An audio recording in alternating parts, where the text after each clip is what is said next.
Hello everyone, so another Wolves FC news video from me today.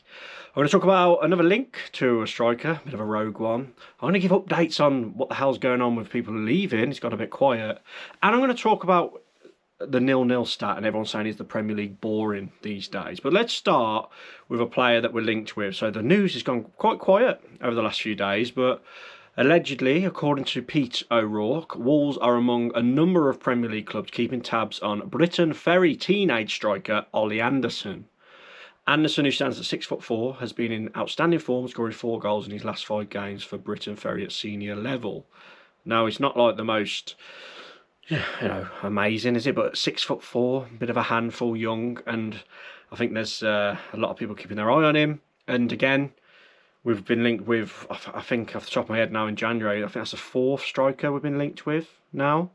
Surridge, Bowie, Ollie Anderson, and was Armstrong was loosely linked from Southampton as well, wasn't he? So these are only going to happen is if Strand Larsen leaves, isn't it? One of those coming in. And just on that, we might as well move on to it now. I can't believe how quiet it's gone. So news was coming thick and fast about people interested in various amounts of our players, and since Menezzi went to Paris FC, we haven't heard much on anything else. So let's start with Strand Larsen. That every Premier League team under the sun have been linked with him. The latest one I've seen again pop up is West Ham. Crystal Palace, again, I've seen that mentioned in various places, but there's been Everton, there's been Spurs, there's been Forest. God, who else? Am I missing anyone? It feels like everybody in and around the bottom 3 and some teams a bit higher up are interested in Strand Larsen. I was convinced he was going to go to Nottingham Forest, but that seems to go on quiet as well. I mean, Mateta might be leaving Palace, so then that puts them in the front running again. So, yeah, it's going to be interesting to see what happens with Strand Larsen in particular, because I just don't know. I just don't know what's going to happen, because I thought he'd be gone by now, if I'm honest. He might still be around for the City game the weekend. Obviously, he came on against Newcastle, but he's not the only one I'm wondering what's going on with. Agbadou. It was flying with Agbadou. Besiktas have had solid interest for ages now, weeks, since December. We've rejected the loan to buy. We rejected around a €12 million offer, allegedly, at first. And then they come in with a €14 million offer with bonuses. And we've seen pictures of his agent and his representatives over in Turkey ready to seal the deal.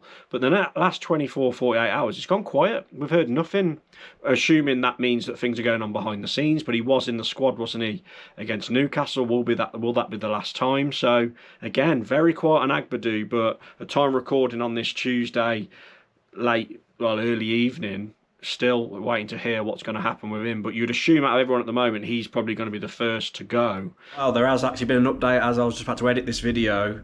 So according to the same Turkish journalist who's been breaking all the news with the Besiktas and Agbadou story, apparently Agbadou held a meeting. Thank you, Google Translate, for this, because I watched his YouTube transfer video.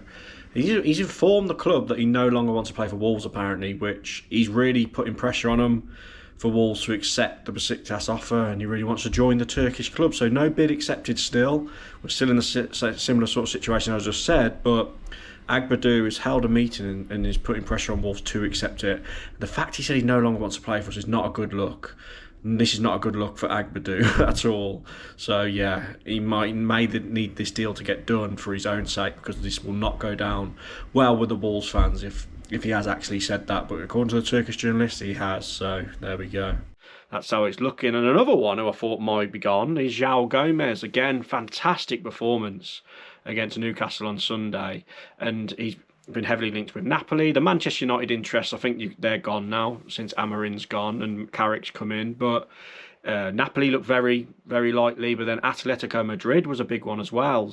They've come in. They were the last linked team because of Conor Gallagher going to Spurs. So again, apparently Wolves value him in excess of £40 million, which you get because he's just signed a long-term deal. they wouldn't mind keeping in Wolves allegedly until the end of the season. You know, they're not desperate to sell him in January. They don't mind selling him in the summer.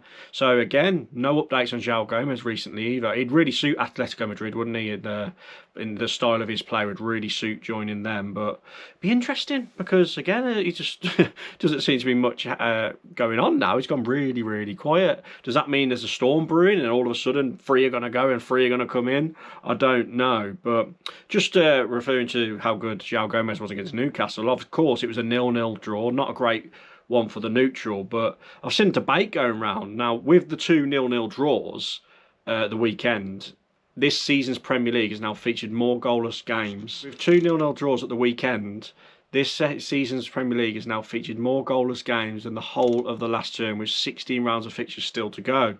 Already, 17 games have ended without either side breaking the deadlock. While the number of 0-0s currently is up on the previous 2 seasons, there has been more, 18 at this stage, as recently as 22-23. So maybe it's been overhyped a bit, sorry.